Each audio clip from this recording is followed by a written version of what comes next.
This episode of True Crime Conversations is part of our holiday special. Over the summer break here in Australia, we're revisiting some of our favourite episodes from throughout the year, and some that we thought deserved a second listen. So here they are. I'll be back in January with new episodes, so until then, enjoy this special holiday season episode of True Crime Conversations. This episode of True Crime Conversations contains discussions of kidnapping, sexual assault, torture, violence, and the recounting of traumatic events. Listener discretion is advised.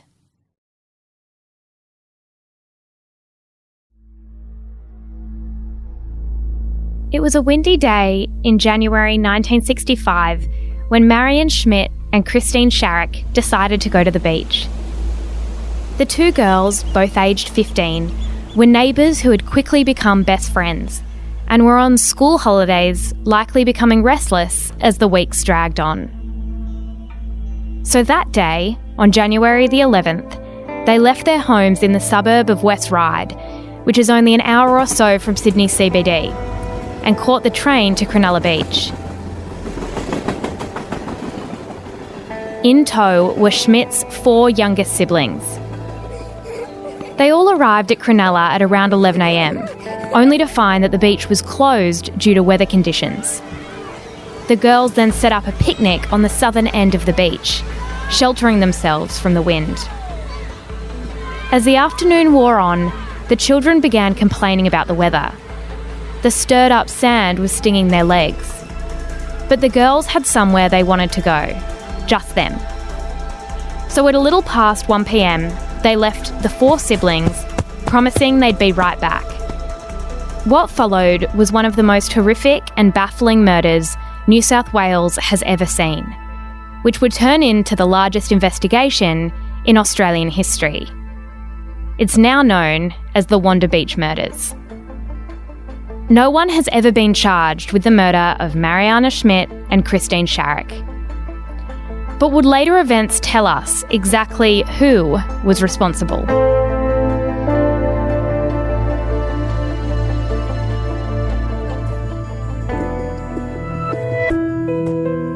I'm Jessie Stephens, and this is True Crime Conversations, exploring the world's most captivating crimes by speaking to those who know the most about them. In this episode, I'm speaking with Andrew Byrne, author of The Pretty Girl Killer, about the life and crimes of Australian man Christopher Wilder, the serial killer responsible for the biggest manhunt in US history. He would subsequently be linked to the Wanda Beach murders. So I want to start on January the 12th, 1965, with a man named Peter Smith. And it was a Tuesday morning and he was walking with his nephews through Wanda Beach sandhills when he spotted what he thought was a mannequin, but it wasn't a mannequin. That's what right. did he find? Well, it was obviously the height of summer, but the weather wasn't great. It had been raining and it was windy and there weren't many people around. Windswept beach. You're right, he thought it was a mannequin. He went over to investigate and he brushed aside the hair of what he thought was a shop dummy, only to find the actual face of a young girl staring back at him with blank eyes. And she was dead and she was half buried in the sand. And had people been looking for these girls? Yes, they had, but not for very long.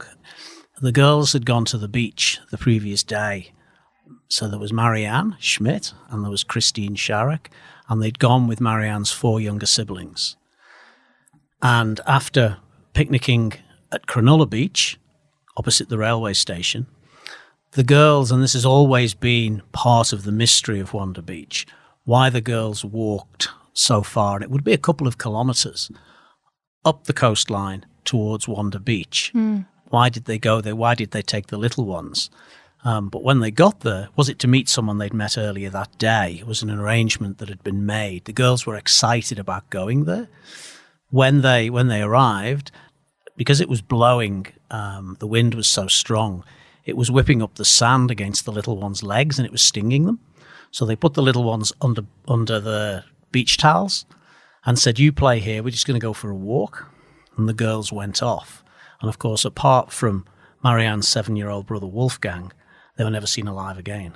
And what did he see? What was the last that he saw of them? Well, what happened was Trixie was Marianne's 9-year-old sister, little sister. They shared a bedroom together. And Marianne gave Trixie the radio that they brought with them and said, you can listen to the radio as well.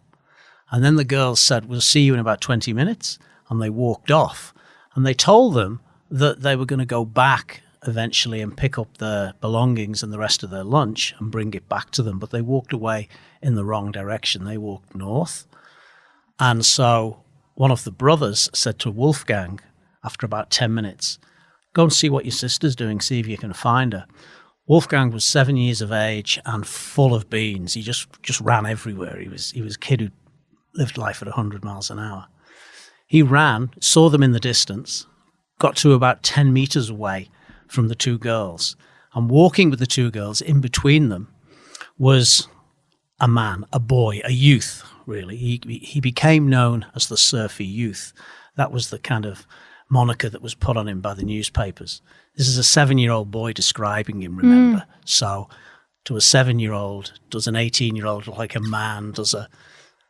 But he said he was a large boy, blonde, windswept hair, zinc cream on his nose, and he was walking between the girls, and he had a hand on each of their shoulders. And little Wolfgang was interviewed numerous times by detectives. They had him in the police station for about 4 hours one day, giving him sweets and lollipops and chatting to him just about the case and everything, really, just trying to pick up extra bits of information that he may not realise. But Wolfgang had the idea that the boy asked the girls their names and the girls didn't respond. And Wolfgang thought that the boy seemed angry about something. Wolfgang then, because he was running, he fell over. When he picked himself up from the sand, they were disappearing into the sandhills. So he turned around and went back to his brothers and sisters and never saw his sister again. The two girls were observed in the company of a youth about 16 years of age. What we now know about people who prey on children is that they're very adept at gaining children's confidences. Whether or not this man knew them from their previous visits or was able to gain their confidence just in the hour at the beach, the reality was the children disappeared soon after, and he is the only person that the police have on their books as being a person of interest in this case. Has that man ever been found that they saw? No. So no one was ever convicted for the murder of those two girls? No, it's still one of the, possibly in New South Wales, the greatest unsolved homicide in the state's history. One of the biggest cases ever. And of course, this was 1965. This predates computers, and so this was all done by hand, on little cards, and statements were typed and filed away. So there are tens of thousands of documents that have still been kept to this day in the police headquarters. And so I want to go now to halfway across the world and almost 20 years later to 1984. And in February of that year, there's a woman named Rosario Gonzalez, and she goes missing from the Miami Grand Prix, and she's never seen again. But it's understood that she met someone there. Do you know about who that might have been? Yes, that was Christopher Bernard Wilder, born in Sydney, went to live in America. Wilder went to America in 1969. Now, while he was born in Sydney, his father was American.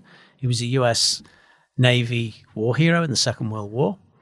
And after the war, his father stayed in the Navy, and Wilder, with his mum, who was the daughter of a Sydney tram conductor, followed Dad round from naval base to naval base, all over America, the Philippines, Hawaii, over a lot of the world, really. So Wilder never settled. Schooling was interrupted. He went to a dozen different schools. He never made many friends. A kind of a dysfunctional childhood, but not a dysfunctional family. His mum and dad were married for 40 years. But he was a broody child. When he returned to Australia, he was 15, once his father had retired. And the parents tried to enroll him at Epping Boys High School here in Sydney. Because he lived in West Ryde, Meadowbank? He lived there with his wife later. Right. But initially his mum was from Ryde, the family, that's where she grew up. And they bought Dad built a house in East Ryde overlooking the Lane Cove River down a little cul-de-sac. It was a lovely, lovely house, and that's what got me hooked into the story, because I raised my own kids. I lived in that neighbourhood when I first came to Australia. I grew up in West Ryde. That's why it's always stuck. Yeah, okay. So you know what Ryde is like. It's very family orientated. It's a lovely suburb within 10 kilometres of the city. And I could never understand how such a neighbourhood could produce somebody like Christopher Wilder. And what did he end up doing for a living? Well, he was 15 when he returned to Australia. School didn't work out, and he already had issues. He'd had his first run-in, I suppose, from being inappropriate with girls when he was only 9 years of age. When he got to Epping Boys High School, when he was 16, he, with another boy, lured a girl from Wanda Beach, sexually assaulted her, was arrested, spent several weeks in juvenile detention until it went to court. Now, he had an experience in juvenile detention, which I don't know the detail of. I just know that for the rest of his life, Wilder told numerous solicitors who represented him and lawyers that he would never go behind bars again, that something happened to him in juvenile detention in Sydney that he would never allow to happen again. He'd never be taken alive. So a deal was done that he never went to juvenile detention. He basically got a good behaviour bond. And this is a recurring story with Wilder, that whenever he was caught and he went before the courts, a deal was struck and he never actually got to serve any prison time. But he was becoming a problem for his parents. He wasn't settling at school. He was becoming a peeping Tom in the neighbourhood. So he had all kinds of weird obsessions with his mother. He had a hiding place. He liked to watch her undress. He liked to put her clothes on. And his parents were aware of that? They were aware of some of it, and they were becoming aware, particularly when he then went out at night and, as I say, was becoming a peeping Tom in the area. He was caught red-handed. So his parents kind of faced a choice. What would they do with him? So they took him out of school. They got him an apprenticeship. So his father in the Navy was an electrical engineer, and he was now in construction in Sydney. And a friend of his who was a carpenter took Wilder on as an apprentice. At the same time, Wilder's mother arranged for Wilder to undergo electroconvulsive shock therapy, so electric shock treatment, which at the time in the early 60s was very cutting edge. And there were, if you pull out the newspapers of the day and have a look at the adverts, there are adverts for this treatment, and there are claims that it cured everything from shoplifting to sexual deviancy. But she arranged for Wilder to have several sessions, which he absolutely hated. He went to 2 and then refused to go anymore. Would it have been painful? Oh, in those days, yes. Anyone who's ever seen the movie One Flew Over the Cuckoo's Nest, it was brutal. I mean, today it's a recognised treatment. You get muscle relaxant drugs. The power of the shock that you're given is heavily regulated and controlled, whereas in those days, literally you were zapped. Full on. And of course, with what Wilder did to many of his victims later, building his own electric shock device and torturing his victims, a lot of his behaviours when he started to offend all seem to have their roots in the family background. And so by the time he gets to the States Yep. and he starts meeting these women, who do they think he is? How does he present? Wilder is very clever. So when we think of a psychopath, of a serial killer, we tend to think of that kind of creepy-looking guy who only comes out at night. Hiding in the bushes. Is a loner, hiding in the bushes, jumping out of the shadows, preying on a woman walking home alone at night. Wilder wasn't like that at all. He was too clever. He operated in the daytime, and he operated in public places. So he would go to crowded beaches on a summer's day. He would go to a busy shopping centre. He would go to a beauty pageant, and he'd be well-dressed, really well-dressed. He'd have a gold Rolex watch on. He'd have an expensive camera over his shoulder. And he had stolen business cards saying that he was either a fashion photographer or a model agent. And he'd approach pretty girls. More often than not, and again, this is echoes of Wanda Beach, 2 girls together. Because again, what young girl is going to be worried in the daytime, lots of people around, with her friend on a beach, with a guy looking like this? And he would tell them that they had a great future, potentially. And if they just came with him, he could show them some of his catalogues, some of his photographs that he kept in his car. And then he knew a really nice beach nearby where he could take them and have their photograph taken. And then he'd like to talk to their parents about getting a contract for them. It all sounded so real, so good. And a lot of young girls had stars in their eyes. They thought this was the big break. You wouldn't have your guard up. No. Like, you don't have your guard up at that time of day with a friend, with someone who looks like that. Just to finish the Rosario one for you. So Wilder goes to America, becomes this big success, starts his own building company, is employing about 70 people. He's got a beautiful home that backs onto a canal, in a very swanky. If you think of Mossman here in Sydney with the white picket fences and the manicured lawns, that's where Wilder was living, with a speedboat in the back. Very successful. His swimming pool had a map of Australia painted on the bottom of it. He really played up his Aussie roots. He considered himself Australian, and he'd also taken up sports car racing. So he was semi-professional. He entered a lot of the big races, and a lot of sports fans will know about the Daytona endurance race in America, a very famous race, which he entered. He had his own racing team, the Wilder Racing Team, and he used to race Porsches. And being an endurance race, he would drive for 4, 5, 6 hours at a time, which would become a problem for the FBI later when he went on the run. Anyway, in 1984, it was only the second running of the Miami Grand Prix. Now, he wasn't in the main race. He was in a race further down the card, actually the previous day before the main Grand Prix. But he raced and he did very well. He had his best finish ever. I think he came 13th. He started way down on the start line and finished in the actual prize money. On that day, though, while he was in the pits, he saw one of the promotions girls. So there were lots of girls going around giving away free samples of various things, including a sports drink. And he recognized this girl as someone he'd approached at a beauty pageant a couple of years earlier and had arranged to take photographs of her. And at the last minute, when she got to his house, something about him wasn't right for her, so she made her excuses and leave and left. If that was the motive for Wilder to do what he did, I don't know, but possibly. He recognized her. The next day, he went back to the race as a spectator this time, found Rosario when she left for her lunch, and he was seen by a witness walking with her towards the car park where his Porsche was parked. She was never seen alive again. The investigators soon learned that Christopher Wilder had driven a car in the Miami Grand Prix on February 26, 1984. He finished 17th and won $400. That race day was also the last time that anyone saw Rosario Gonzalez. The 20-year-old worked for a marketing firm distributing free aspirin samples at the Grand Prix. And so, weeks after that, they know that she's gone missing. I imagine that her parents, the alarm has been sounded in terms of this person's gone missing. Is he a suspect at that point? No, he's not a suspect at that point. Nobody knew. Nobody knew about him. He'd just gone missing. Rosario's parents were immigrants from Cuba who'd fled Cuba. They both could speak English, but not very well. She had a younger sister who did a lot of the publicity when she went missing. It became quite a big story, particularly because her mum worked for the local TV station. So straight away, they had lots of television coverage.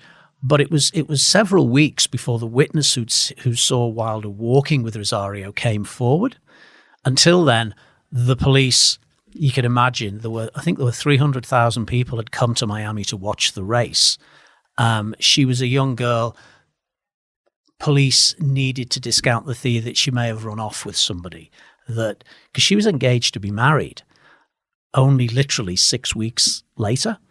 And there was a theory for a while that police were working on that she'd got cold feet and was embarrassed and so had left. Nobody in the family believed that story, but that's what the police thought for a while. 2 weeks later, Elizabeth Kenyon, who was a school teacher and the cheerleader coach of a high school south of Miami, went missing. And she's somebody who Christopher Wilder had dated briefly about 12 months previously. And in fact, after 2 dates, he'd proposed to her And they hadn't even shared a kiss at that stage. And she was completely shocked and told her mother, he's proposed to me, and she turned him down, she thought, in the most gentle way possible. But she hadn't really seen much of him from then. So when he rang her up and said, look, there's a modelling job I've got. It pays really well. It's to do with the Miami Grand Prix. Would you be interested? She was going through a tough time at school. She'd only been a teacher for less than a year. And she was finding it really tough because it was a kind of a deprived neighborhood. And a lot of the girls at the school in her team were having problems. And they became her problems because she threw herself into the job. So when she went missing, she agreed to take the job because she had modelled previously. So she thought she'd earn a bit of money on the side and feel good for a day, and she knew him. When she went missing, her parents were very wealthy. They owned a string of what we'd call convenience stores here up in New York. And she was in Florida because that's where she'd gone to university. And the parents had even brought a summer house in Florida so they could be near her when they weren't working in the holidays. But they hired a private detective who, it was a father and son operation. The father had run the FBI office in Miami for many years and been a close friend and colleague of the head of the FBI. His son went to the school, spoke to the school, and spoke to the cheerleading squad who'd had a lesson with Elizabeth that day. And one of the girls, as he was walking away, because he'd said to him, is there anything else you can tell me? And one of the girls said, she was having a lot of trouble with her car recently. The brakes kept failing. And she took it to the garage 2 blocks up. And I know that she was going there that day. So he went to the garage. And he just happened to strike lucky and he got the guy, in the old service stations, there was a guy who used to pour the petrol for you. And Ricky Norman was his name, remembered Elizabeth really well. She was really friendly to him. She'd pulled in and he was filling her car when he said another car pulled up behind her, and this guy got out wearing Cuban heels, a nice suit, a gold Rolex watch, and he had a camera with him. And he started to talk to Elizabeth and told her that they were late for the photography session. He picked Wilder out of a lineup. So again, the last person to see her alive, she was with Christopher Wilder. And that's interesting about the breaks, because was that something that had happened before in Wilder's relationships? There'd been something that he'd sort of tampered with the car of a girlfriend? So you can imagine Wilder has got his own racing team. He was a very competent mechanic and had been since he was a young man because his father was very good like that as well. Wilder got married when he was 21. And the girl that he married, he met on Palm Beach in Sydney's north. And he met her because he stalked her all day on the beach with her younger sister. So again, 2 girls on a beach, and he stalked them all day. But he didn't approach her until the very end when both girls were getting ready to pack up and go home. And they were with their parents. But that didn't stop Wilder. He went up to the parents and introduced himself and said he'd like to take their 2 daughters to another beach the next day. It was Warriewood Beach. He wanted to take them. And that progressed slowly. Initially, he had his eye on the younger daughter. But when the father said that she was a bit young for him, because she was only 16, I think, at the time, he switched his attentions to the older daughter. And they got married very quickly. The marriage didn't last very long at all. She left him a couple of times and problems started to happen. The brakes on her car failed and she ran off the road. And then literally only a few weeks later, the steering wheel failed and the same thing happened. And she was very lucky both times. Who used to look after her car but Wilder?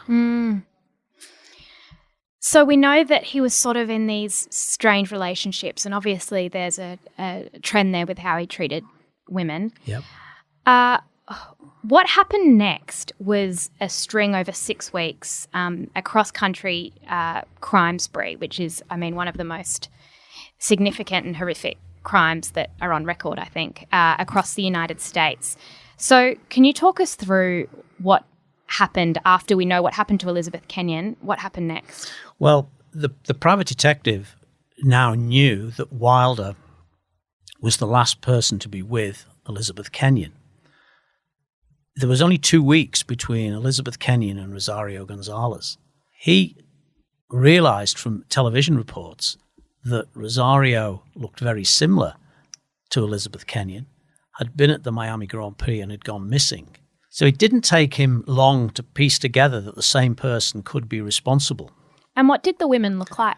Extremely attractive, extremely pretty, slim, brunette. Nearly all his victims were brunette. And they were all either models or wanted to be models, or they entered beauty pageants. I spoke to a lot of women who had I don't mean sexual relationships, I mean friendships with Wilder. He really did fool everybody for 20 years. There's a woman I spoke to who's the wife of a very senior Palm Beach detective, and she has her own business, a monogramming service, and she used to stitch all the names on Wilder's racing shirts for his racing team. Her husband is a homicide detective. She became very friendly with Wilder. He used to pop in to pick up his shirts and stay for coffee, and often the husband would come home at lunchtime and they'd still be chatting. He said they were like a couple of old women, the way they used to chat to each other. And he felt almost a stranger in his own house listening to them go on. Now, this is a guy who'd been a homicide detective for a long time and said that he thought he had a great sixth sense of somebody who might be a little bit, and what he would do if he thought somebody might not be who they said they were, he'd check them out. He'd put their name through the system and see what came back. He never did that with Wilder. They used to have him over for Sunday barbecues regularly, and he's sitting in the squad room one morning when it's like those old cop shows where the sergeant stands at the front and takes them through the crimes from overnight. And the sergeant said, and we've got a big one today, we've got the FBI are looking for a Christopher Bernard Wilder. And he couldn't believe it. And he looked up and then he read his sheet and he stood up in the middle of the squad room and grabbed a phone and rang his wife and said, "Is Chris with you now?" And she said, "No, I'm expecting him any moment." And he said, "Lock the doors, go and get the gun I got you, and if he turns up, shoot him." Wow. On the 12th of March, the Kenyons came to the FBI seeking more active involvement of the FBI. Of course, we didn't have any jurisdiction at the time. There was no evidence of an abduction. Although the FBI had no jurisdiction, Supervisory Special Agent Gordon McNeil had already begun looking into the matter. This connection drew my interest, and I decided to open a preliminary kidnapping investigation to see if we had a possible violation of federal law. So what happens over the next 6 weeks is pretty horrific. Women are targeted all across the states. So those women, Rosario and Elizabeth Kenyon, go missing. They've never been found to this day. Their bodies have never been found. A tragedy. I spoke to both families. Rosario's fiancé went to the church on the day they should have got married, and just sat there. And he did that for the next 10 years on the anniversary, and it was one of the most saddest interviews I've ever done. This guy is a hugely successful businessman in Florida today, in Miami, and yet he sat there bawling his eyes out because he's got nothing to remember her by. That he'd been speaking to her until 2:00 in the morning on the day that she disappeared. That everything had been paid for the wedding. It was all they were waiting for was to get married, and then she just disappeared. And to not know what happened. So the private detective, he used to be a cop himself before he became a private detective, and he had a friend who still worked for the police in the local detectives in Boynton Beach where Wilder lived. And he rang him up and he said, "Hey, I'm working this case about a Christopher Wilder." And his friend said, "Stop there. I think you should come and see me if you want to know anything about this man. Bring lots of coffee." He went and saw him, and the guy explained to him that Wilder was a known sexual deviant. He had a long history, that he was currently at that time in 1984 on bail to return to Australia to face the courts for taking 2 girls from Manly Beach, taking them back to his hotel room in King's Cross and sexually assaulting them. Now, those 2 brave girls had been through the committal process, which back then sexual assault victims were not given anything like the protection they're giving today. So they had to go and stand in the witness box a few feet away from him, with him staring at them the entire time, and have all these hostile questions. They were questioned for hours by Wilder's lawyer in minute detail about what he put them through. They came through that, and Wilder was committed. So it was looking like, for the first time, he might go to jail. He was facing a prison sentence because those girls were very brave. And of course, he was not going to allow that to happen. He'd vowed that he would never go to jail. Just to backtrack, of course, he should never have been in America in the first place, because when he was arrested in 1982 for taking those 2 girls, the police never asked him about Wanda Beach. They never questioned him about Wanda Beach. So he was the prime suspect. His own wife, when he had gone to the police 4 years after Wanda Beach to say, I believe he could be the Wanda Beach killer, because he was sexually violent to her. She knew that he went to Wanda Beach very often. She'd already left him several times because she'd found dozens of photographs of young girls in various stages of undress that he'd taken in public places and beaches around Sydney. But the police took 8 months to go and knock on his door to ask him. So this is 4 months after Wanda Beach. There's been no arrests. The case is open. And a wife goes to the police with her mother and her younger sister and says, I think my husband, who you arrested a few days ago for taking these 2 girls from Manly and for a student nurse as well. I mean, he was picked up so many times. So is there just not enough evidence? I think, look, we'll jump ahead a little bit. When Wilder died, there was a press conference in Sydney that the police held, and there were lots of questions asked. And the head of the detectives in Sydney was asked, why didn't you, when you arrested him, you had him, why didn't you question him about Wanda Beach? And the detective chose his words very carefully. He said that they were intending to, but sadly it never got round to that. In other words, they were going to talk to him at the end of that court case, but they were going to wait till then, which to me is extraordinary. This is probably the most notorious unsolved case in the whole of New South Wales history, modern history. And you've got the guy who's the prime suspect, and you've got him locked up, and you don't question him at all. When there's a long history of Wilder, when he has been arrested previously for taking girls, he's always admitted to it. When it's got to court, deals have been done and his expensive lawyers have done their job. But initially, he's always owned up to what he's done. So if the police had have asked him, so why didn't they? There is a theory that because there was 17 years between them, 1965, Wanda Beach happened, he's arrested in 1982, that they didn't do a simple check. They didn't ring the relevant department in the police to handle with the historical evidence, if you like, and ask them, what do you know about this Christopher Wilder? They knew they'd picked him up before, they knew his criminal record, but the fact he was a suspect in such a big case, I don't believe any check was ever made. And everything that happened later could have been avoided if those, procedures had been adhered to, if the questions had been asked, perhaps. Absolutely, because if the question had been asked, I'm fairly confident, very confident that he would have said something. He would have owned up. You've got to wonder though. So we've got him here, and then he applies for bail. Now the police prosecutor in the court opposed bail, but he opposed bail on the grounds that Wilder might be a flight risk because he was a wealthy guy. He didn't tell the magistrate that the police believe he could be the suspect in the Wanda Beach murders. If that would have been the grounds that they opposed bail, I'm sure that he wouldn't have been given bail. But he was given bail. His parents, his aunt and his uncle put up their homes as surety. I mean, it was a great deal of money. It was about $500,000. Plus Wilder put up $50,000 himself.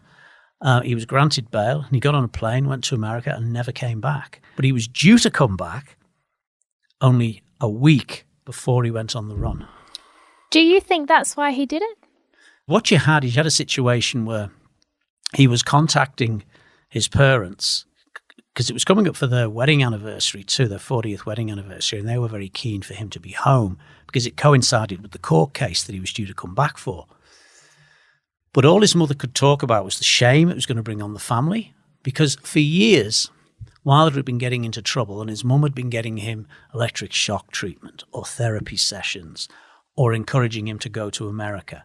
But then all of a sudden, there was going to be this very public case because at the committal in Manly, there were reporters in the court. So this was going to receive a lot of publicity and his mum just couldn't handle it. And I think that he realised that it was going to bring shame on the family. He was going to be outed. And if he was convicted, he would be going to jail. And there was no way he was going to allow that to happen. And that all culminated in a crime spree that was very well documented in the States. Well, I know from a lot of the research I did in America that Wilder planned it in minute detail. For weeks, he'd been driving around stealing car registration plates. So he had about 6 stolen plates in the back of his car that he was switching constantly.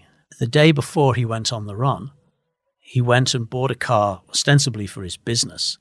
So he didn't go on the run in his white Porsche that would have been easy for the FBI to spot. He bought the equivalent today of a Corolla, and a second-hand one at that, because he knew it would blend in, and he switched the plates all the time. How did he go about picking these women up? He would approach them in shopping malls and on beaches, and he would be extremely well-dressed, well-spoken. He had a slight lisp. When he was in Australia, he could affect an American accent. When he was in America, he could have a bit of an Aussie accent, and he would tell them that he was a fashion photographer or agent, and that, he thought they had a lot of potential.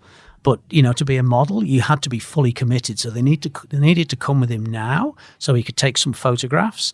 He'd show them his portfolio. He'd talk to their parents, but they had to come with him then because he had the time then to take some photographs, which then he could show around some people, and it could lead to great things. And they went with him. A young woman, very attractive, as were all of Wilder's victims, had been taken from was seen leaving with an individual who they believed to be Christopher Wilder from a mall in the Indianapolis area. And so when that information came to us, we felt that, okay, now we know he's headed back east. And how did he murder these women? To begin with, so the first 2 girls, Rosario and Elizabeth, he had a history with them. He knew them. Yeah. So Elizabeth had turned down his wedding invitation, his proposal, and Rosario had pulled out of a kind of a shoot with him halfway through. So both those girls had done something to upset him. And the therapists later agreed that he had a hatred for women. And I think that stretches back to his mother, clearly. But when it came to when he went on the run, they were all strangers to him. He'd approached them in those various ways. At the shopping centre, he'd worked out a ruse where he would stake out a shopping centre in the car park in his car. And if he saw a girl arrive who he wanted to target, he would wait for her to get out the car and go into the centre, and then he would go and park his car next to hers.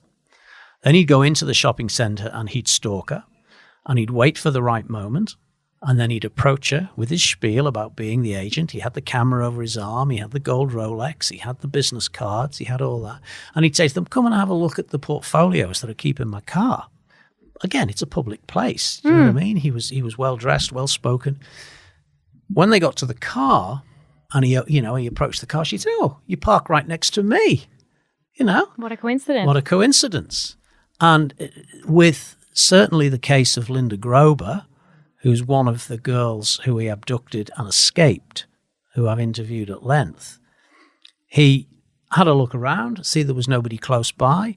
He punched her so hard in the solar plexus that she doubled over, and then it was very easy for him just to put her in the back of the car. And what did he do to her, the woman who escaped?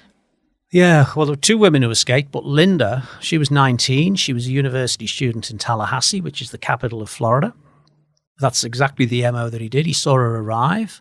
He approached her twice in the shopping centre, but she was an extremely pretty girl, but she wasn't interested in a modelling career. She was actually a surfer.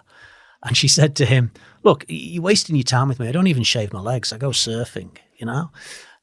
But he waited for her to leave the car park and get to her car when he suddenly approached her again for the third time.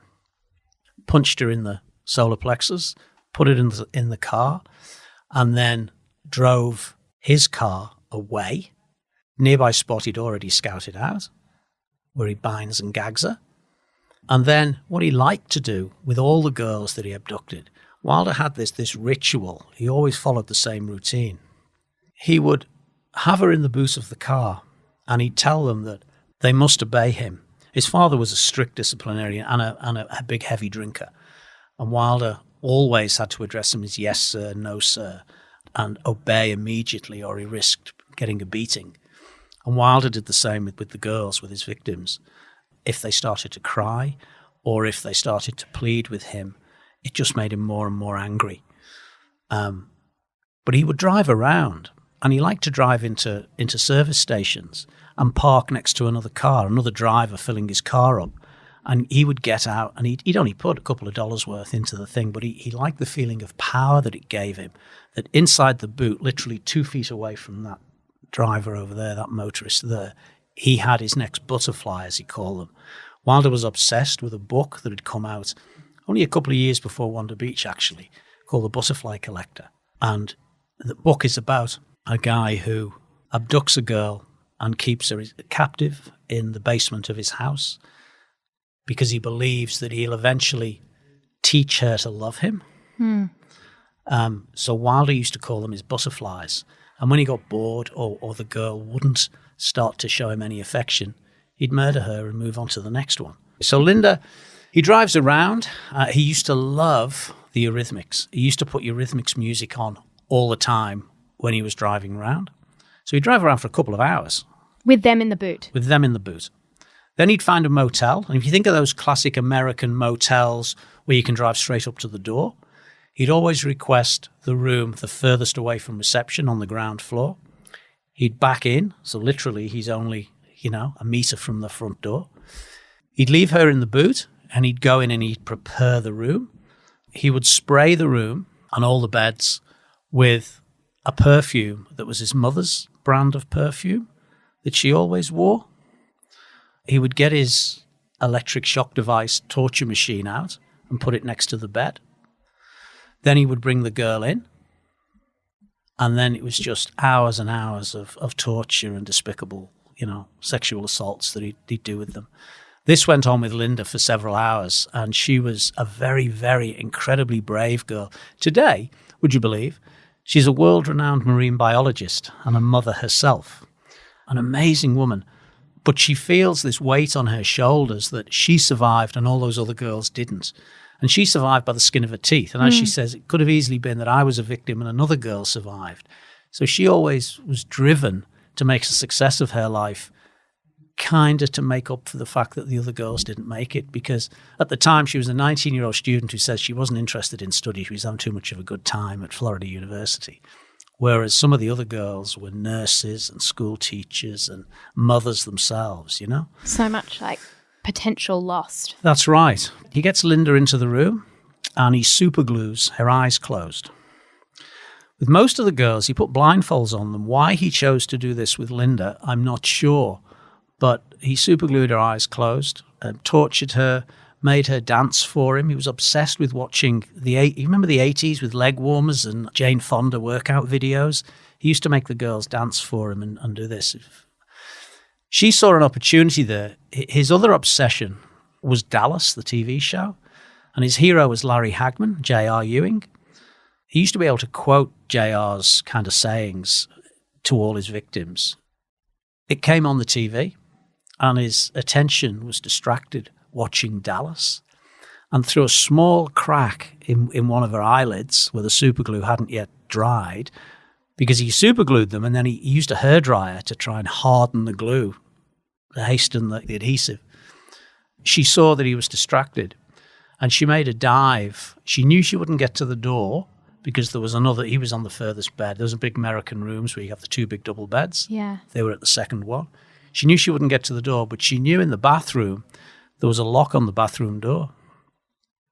She got halfway there and he realized kind of what was happening. And also she had the torture machine attached to her fingers at the time, so, it slowed her down. Anyway, he grabbed her and he grabbed the hairdryer off the side of the bed and brought it down on her head twice. Now, she was really lucky because both of them were glancing blows. If he'd have hit her in the middle of the skull, he could have killed her, certainly knocked her out. But it just dazed her.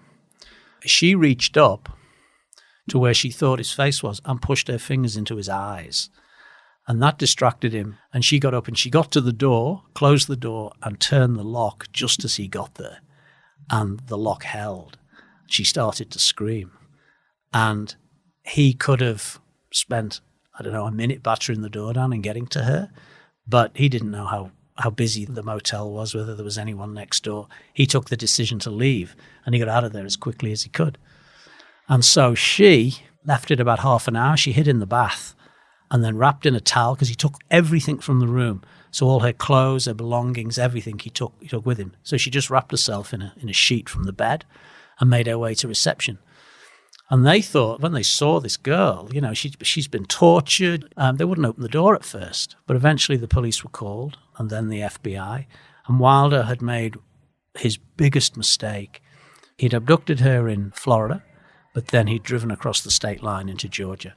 And once you do that, it becomes a federal offense, which means that the FBI, who up till that point were helping local police in Miami but weren't leading the hunt, they then could take over. And it became, and still is to this day, amazingly, still the largest manhunt in US history. And after about 4 weeks and 9 or 10 victims, Wilder was named as the most wanted man in America. Every state police agency along the way, every state trooper who was out on that highway knew the car we were looking for. And unfortunately, it's amazing sometimes you say, okay, well, he's in a purple car. We say, how many purple cars are out there? Well, it's amazing how many purple cars are out there when you're looking for purple cars. And that was the problem. We never knew at the time what license plate he was using on that particular vehicle. There were so many leads on Wilder going back and forth all over the country. Every one of them went to all FBI offices for information that the FBI teletype system was backed up over 48 hours for about 2 weeks because of the volume of information that was flowing back and forth on Wilder. And one of his last victims, I believe it was Tina Marie Risico, something strange happened there because he picked her up and he ended up dropping her off, didn't he? Yeah, this is one of those kind of mysteries that are just remarkable. So Tina Risico was a little bit different to all his other victims.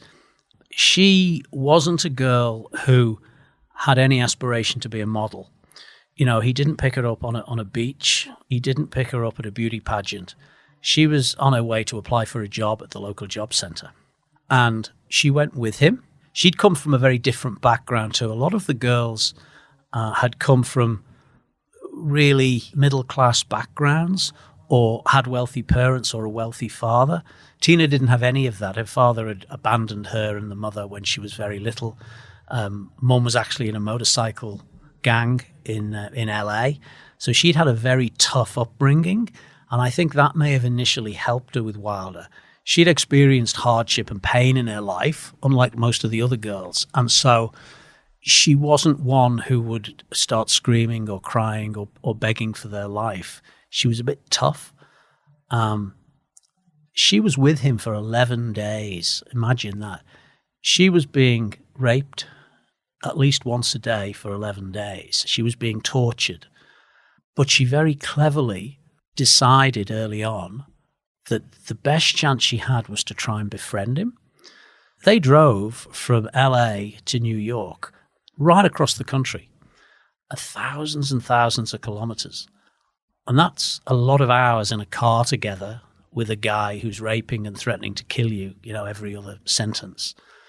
But she just used to chatter away to him about her childhood and what had happened to her and what school was like for her and how difficult it was. And it's my view and the view of some of the psychologists who talked to her after her ordeal was over, that Wilder kind of recognised something in her that he hadn't kind of seen in any of the other girls. But what he did was he eventually said to her, I'm going to let you go, but you've got to help me find another girl. And so he took her to a shopping centre where he identified another girl and ordered her to go over and bring the girl to him, which is what she did.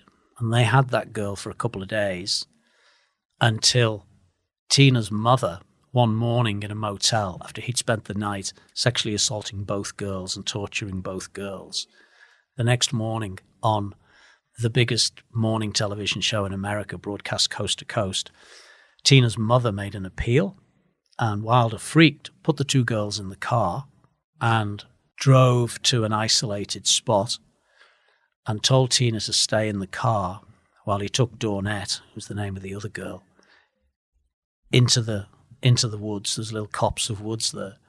And she was begging him not to kill her. And if he was going to kill her, to shoot her, make it quick. She was pregnant. She told him she was pregnant, but he'd still been torturing her. He stabbed her in the stomach and then stabbed her in the back. And she, amazingly, he turned around then and walked away, got in the car with Tina and drove away. But after about 20 minutes, something made him turn round again because he wanted to check that she'd died. When he goes back there, he can't find her. She amazingly had survived, found her way to the road, and there was a mechanic who had taken a wrong turn and came across her. And he picked Dawnette up and took her to the hospital, and she survived. But he was freaked at this now. So with Tina, he said to her, right, he then drove non-stop to Boston Airport. He bought her a ticket, one-way ticket home to LA. He gave her all the money in his wallet, gave her a kiss on the cheek, and said, write the book, kid, and walked away. So write the book about her experience. Write the book about him. What did she do? And this is where people are in two camps. As soon as he walked out the airport and got into his car and drove away, she didn't flag anything. She didn't go to the police. She didn't go to anybody. She'd have been so traumatized. You can understand why you wouldn't even know what to do. He put her on the red eye, which was 2 flights. So she was on 2 flights where she just sat at the back of the plane. Then when she got to LA, she gets off the plane.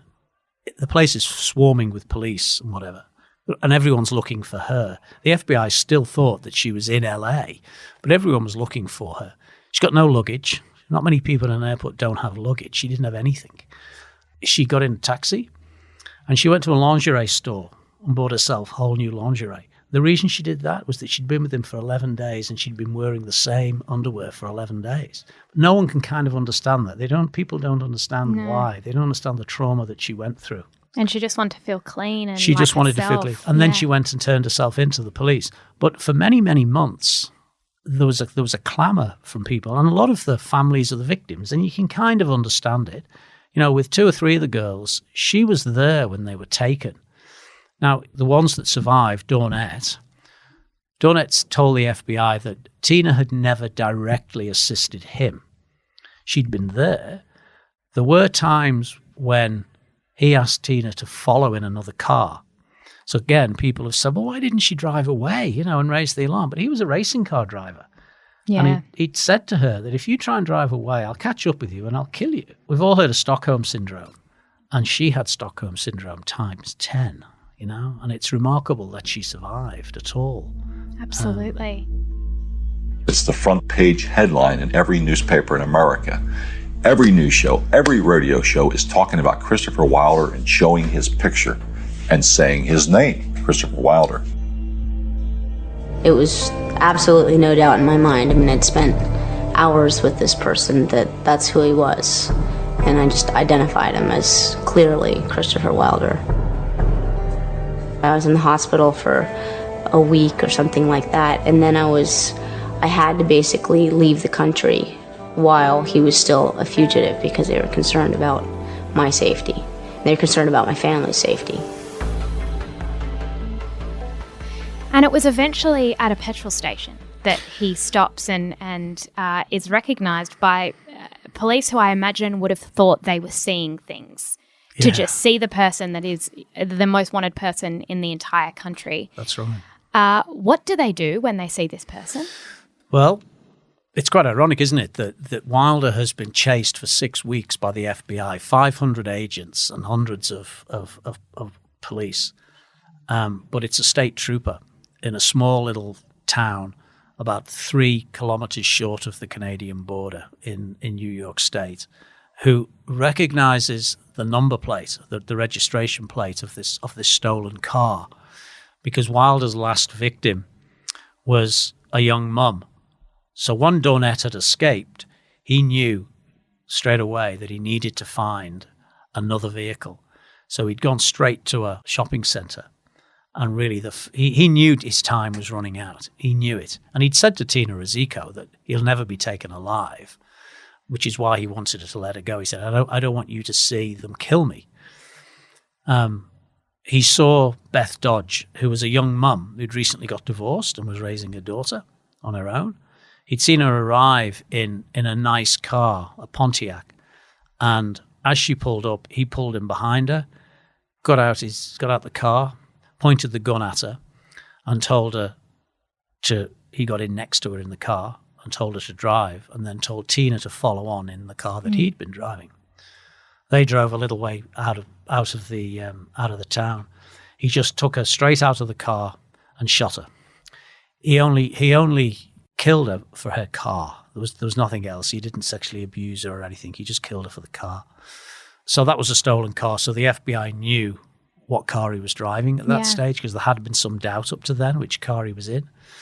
So the state trooper sees it, and it's at a petrol station. And Wilder has just been and paid for his petrol, and he's walking out back to his car when the state trooper sees him, and they lock eyes. The state trooper and his colleague are in an unmarked car, but it's obvious from what they're wearing that they are troopers. Wilder panics and runs to the Pontiac and tries to open the driver's door, because underneath the driver's seat is where he keeps the gun. But it's locked. As he'd closed the door, it had the lock on it. So then he had to run all the way around the car. And by the time he gets there, the trooper, who was a big burr of a man, who'd been a college footballer, had managed to get out and sprinted across the forecourt. And as Wilder flung himself across the passenger seat, reaching down to get the gun under the driver's seat, the cop realized what he was doing, dived on top of him and got him in a bear hug, put his arms around him to prevent him. Somehow Wilder still managed to get hold of the gun, and he fired. And the bullet passed through his heart, exited from his back, and struck the trooper. And then a few seconds later, Wilder fired a second time. The FBI are convinced, as was the pathologist, that this is one of the first cases of suicide by cop. If he could kill the trooper, he would have done it. But there was no way that he was being taken alive. So he killed himself. Today, the chase ended in the small town of Coldbrook, New Hampshire, when Wilder shot and killed himself and wounded a state trooper. The first shot was apparently fired while Trooper Leo Jellison held Wilder in a bear hug. A few seconds later, while Jellison was radioing for help and fellow Trooper Wayne Fortier was watching Wilder's still body, Wilder apparently shot himself in the heart. So he's dead in 1984, and they think that he's the one, and, you know, years later this is still speculated about, that he could have been on Wanda Beach that day. How sure are you that he was the man who committed that murder? Absolutely certain. In my heart, I'm absolutely certain. And not only that, but in 2007, the New South Wales Police Commissioner set up a crack squad to re-look at all unsolved homicides using the latest technology, the latest DNA techniques, the whole thing, money, no object. The first case they looked at was Wanda Beach. And the very experienced detective who led that team is convinced that Wilder is the killer. Every other suspect that had been over the years, they eliminated. The only one they can't eliminate is Wilder. Now, the circumstantial evidence against Wilder just keeps stacking up. I mean, it's enormous. Just his MO in later years, the fact that he approaches two girls all the time on a beach, the fact that he matches the description, the fact that his blood group matches. But the smoking gun, the only way, or the way that we could be absolutely certain, is the forensic evidence taken on the beach of that murder scene with those two young girls included the killer's DNA on a little glass slide, on an evidence slide. Now, that was delivered to the laboratory by police and signed in, along with all the other evidence, the girls' dresses, their swimming costumes, etc., and it disappeared. A lot of the other evidence they still have the dresses that the girls wore, but the killer's DNA on that little slide can't be found.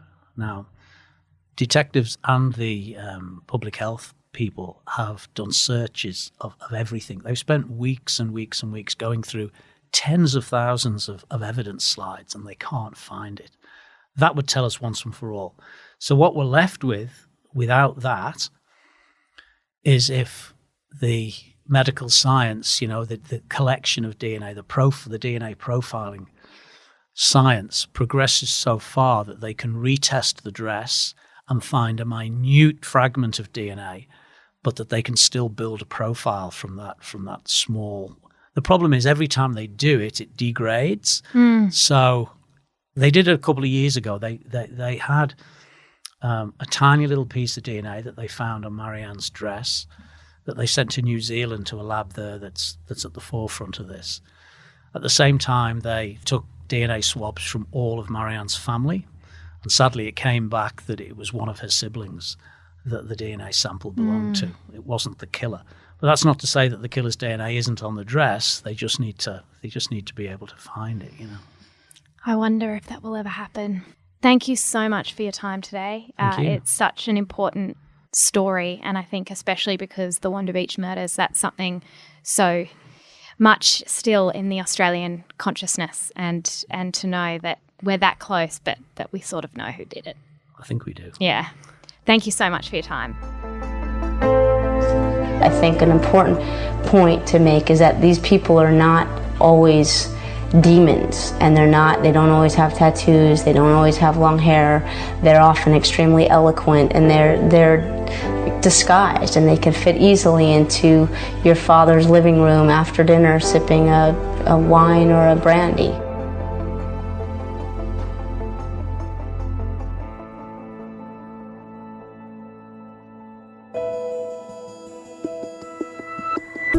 Andrew Byrne's book, The Pretty Girl Killer, is available now at all good bookstores and online. If you'd like to see photos, videos, and official police statements from the case, you can join our closed Facebook group. Just search True Crime Conversations on Facebook.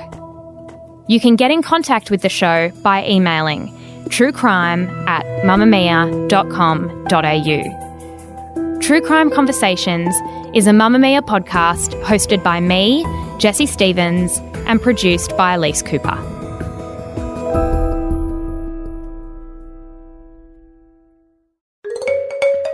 Summer is here, and with the kids getting excited for school holidays, now is the perfect time to get a Taronga Zoo Friends membership. Whether you want to keep up with the meerkat mob or watch the Sumatran tiger cubs tussle, the whole family will love exploring the zoo. And with over 20 keeper shows and talks a day, no two visits are the same. Experience 365 days of zoo fun from just $99 for an adult and 2 kids with the Taronga Zoo Friends membership. This deal gets you unlimited access to our zoos, discounts at our shops and eateries, priority seating at our shows, and much more. Not only that, but because Taronga Zoo is not-for-profit, your membership will support our conservation projects essential to Australian and international wildlife. Head to taronga.org.au/zoofriends to find out more and join.